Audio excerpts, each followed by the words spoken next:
Hi everybody. In this video I want to walk us through a very traditional and actually very ancient way of organizing our arguments. It may be useful for writing Project 3 depending on the question that you are researching and learning about. And I'm not going to require that you use this particular organization for writing Project 3, but because it's such an ancient traditional way to organize an argument and it's so ingrained in our ways of thinking about argument in Western culture, I wanted to give it to you. And you can adapt it also for writing Project 3 as well. I mean, you really can adapt this to any number of questions that you might be writing an argument about, anything that you're advancing a thesis about. So feel free to adapt this one or to use it for writing Project 3 if you find it useful. But I offer it just as another option. So this is the classical argument or the Ciceronian argument. It comes to us first through that guy, Aristotle, then through Cicero and Quintilian, who were Roman figures. Aristotle was Greek and the other two are Roman, who basically took these basic ideas and turned them into this, what I'm about to show you. All right, and once you understand how this argument works, this organizational pattern works, I think you'll end up kind of seeing it in lots of different places, ranging from op-ed pieces on blogs or on news sites all the way through TED Talks and any number of other types of genres where people are making claims and defending them. Okay, so let's talk about this. And it comes from Aristotle, who was a Greek dude. He basically identified this logic. We assert claims and we support claims when we make arguments. Pretty simple, right? He was the first one to actually talk about that.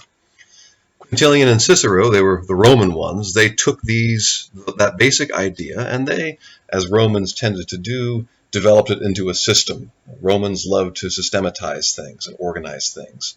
And here are the 6 parts they came up with. They said all arguments or all effective arguments come in 6 parts, or they're made up of 6 parts. I'm going to give you the Roman names, the Latin names for these, and then we will talk about them in turn. The exordium, the narratio, partitio, confirmatio, refutatio, and peroratio.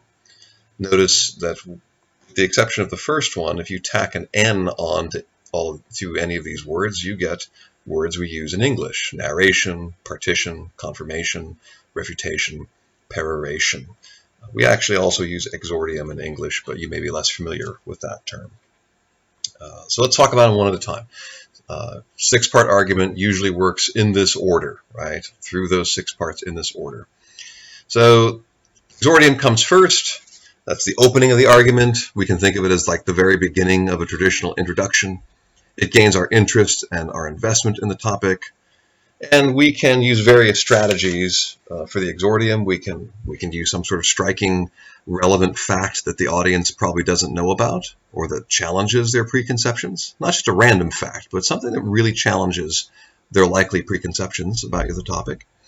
Perhaps some important data point or statistic that the audience didn't know about.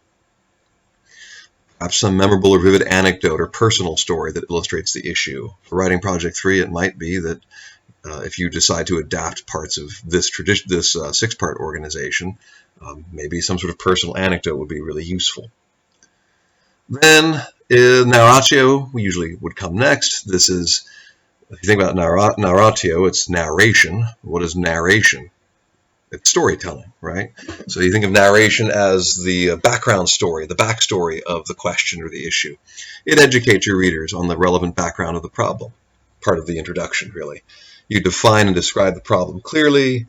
You might summarize the debate that might be taking place about the question. Who's argued what about this? Or what are the various possible answers people have offered? Depending on the academic discipline you're in, this might be called a literature review or a lit review. That's for like a really academic scholarly paper. This would be where you would summarize for your reader who has argued what, who has found out what about this question, right? What's the conversation like out there on the question? Tips for this or strategies for this in your own papers, you might want to make sure your reader knows enough to understand the debate that you're entering or the issue you're entering. You want to think at the paragraph level, that is, what is each paragraph doing in the narration section, the narratio section. You want to define key terms the readers will need to know, and you want to make sure that the problem in the debate, that the terms you're using are all clearly explained and defined. Next up in the traditional six-part argument is the partitio, or we can think of that as partition. This is probably, in modern times, we can think of this mainly as a thesis statement or a purpose statement. It lays out for your reader what you're saying and what's coming in the argument. It asserts the position or main claim that you're going to defend or support or explain. The answer to the question, in Writing Project 3, you could think of as this. In a longer paper, the partitio may also briefly outline what's going to be discussed and what order. Sometimes you'll see that in a longer paper.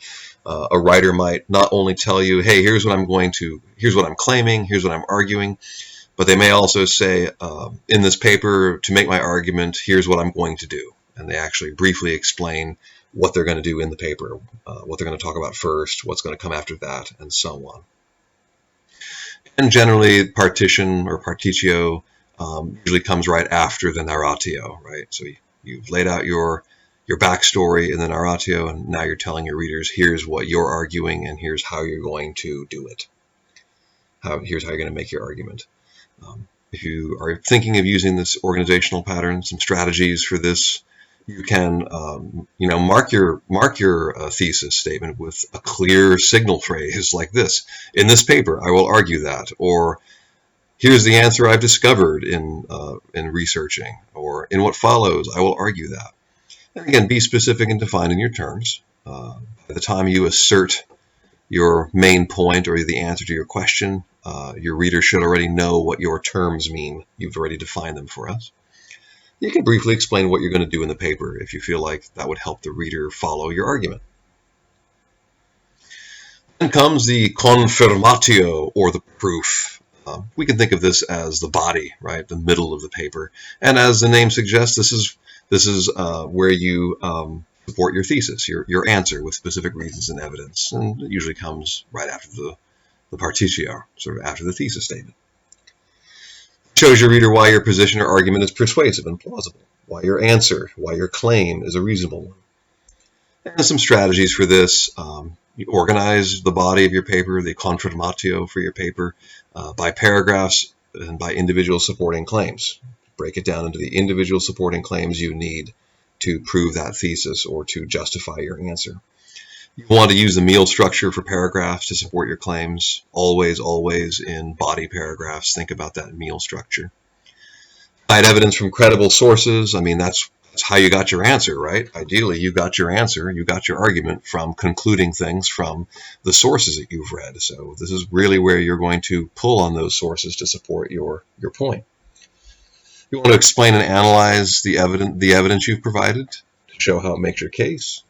And I think if this is a paper where you're forwarding an argument, you can also think, some students find this really helpful, think of yourself as an attorney who is attempting to persuade the jury, your readers, right, that your case is a solid one. So what do you need to explain to your audience, to your readers, in order for them to see why your claim, your thesis, your answer is one they should be persuaded by?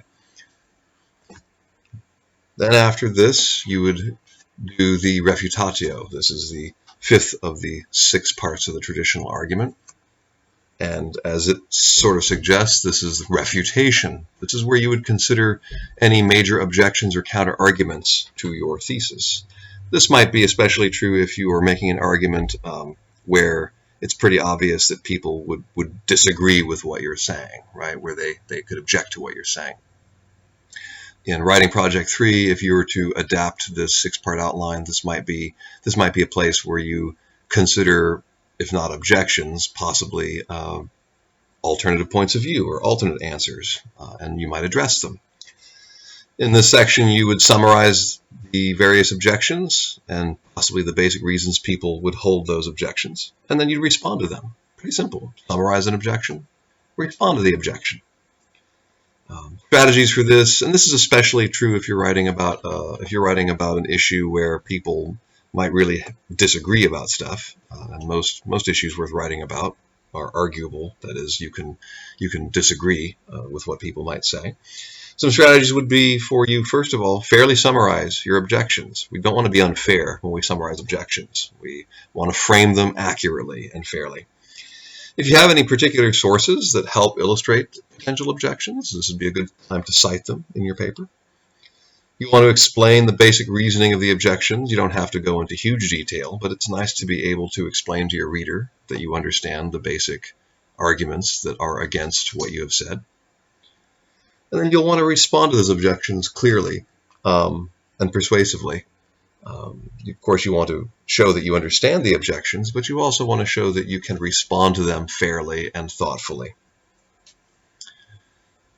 All right, and then finally, the last part is the peroratio, or peroration, as we'd say in English. Well, we can think of it as a conclusion in the traditional structure. This is where you conclude the entire argument, you summarize your major points, and you reflect on the significance of the argument, possibly call for action if you are discussing a question and a topic that lends itself to people actually doing something. And again, this, as I've said in other places, this is a special place where you really want to think about how to help your readers understand, so what, who cares? Why is this a significant topic? Why are your conclusions interesting? And why should they matter to us? Who should care about this question that you have researched and the answer you have developed to it? And that's the peroratio, or the conclusion. So that's a 6-part outline. Again, very traditional. You'll probably recognize this from your experience in writing papers in other classes, maybe in high school. But it's a very tried and true method for organizing.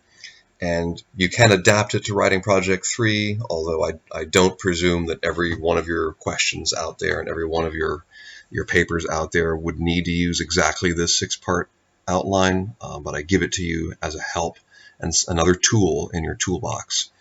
Please also note that I've given you this in a brief handout in your survival guide. It looks like this, the Ciceronian Oration, and it just summarizes those 6 parts for you. And I don't remember the exact page number, but it is definitely in your survival guide. So thanks for watching, and happy organizing for your paper.